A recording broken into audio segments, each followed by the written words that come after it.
જય હિન્દ, જય ભારત. ભારત માતા કી જય.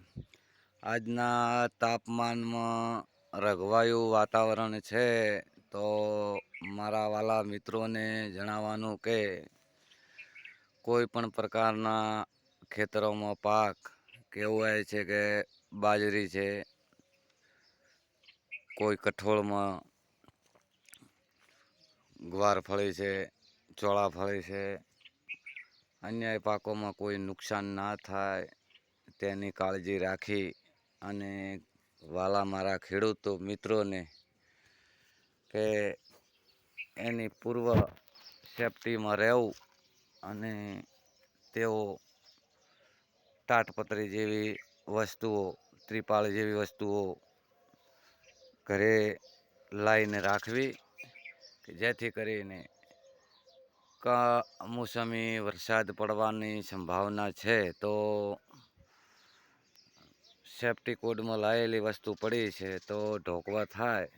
અને મારા વાલા મિત્રોને જણાવવાનું કે ખેડૂત ભાઈઓ, આમ તોર પર તો ઘણી ગરમી, ક્યારે આટલી ગરમી પડી નથી અને ગરમી પડે છે ખૂબ, તો પાણી વાળતા મારા વાલા મિત્રોને જણાવવાનું કે કંઈક માથે બાંધવાનું રૂમાલ અથવા ટોપી છત્રી જેવી વસ્તુ રાખજો, છાંયડે રહી અને પાણી વાળવું.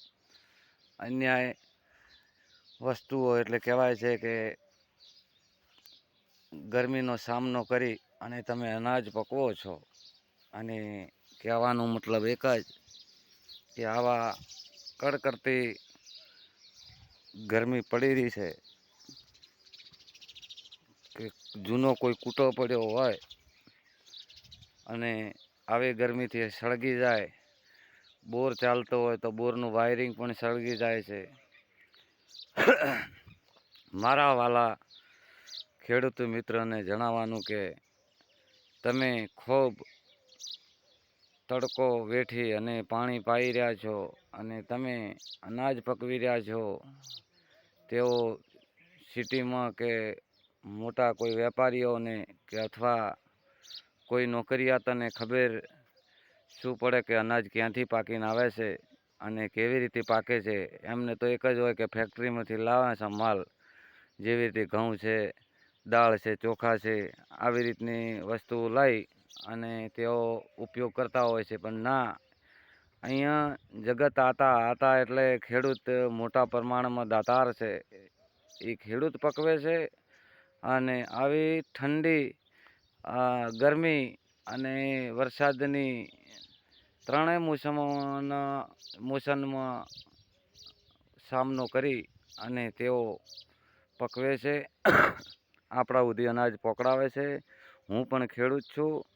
જય જવાન, જય કિસાન. મારા બોર્ડર ઉપર નજવાન ભારતીય સૈનિકને ખૂબ જણાવવાનું કે તેઓ સેફટી કોડમાં માથે ટુવાલ અથવા હેમલેટ અથવા ટોપી, કેપ વગેરે રાખજો. કેમ કે ક્યારે આવી ગરમી પડી નથી અને ત્યાં કોઈ બોર્ડર ઉપર કોઈ છોયડો નથી. તે વિનંતી છે કે આવી પાણીની બોટલને બધી વસ્તુઓ લઈ અને એલર્ટ વસ્તુઓ રાખવી. મતલબ કે પૂર્વ તૈયારીથી જાઓ, ક્યાં લેવા જાઓ પાણી અથવા ક્યાં છોયડો છે કે બેહવું. જય હિન્દ, જય ભારત, જય કિસાન, જય જવાન.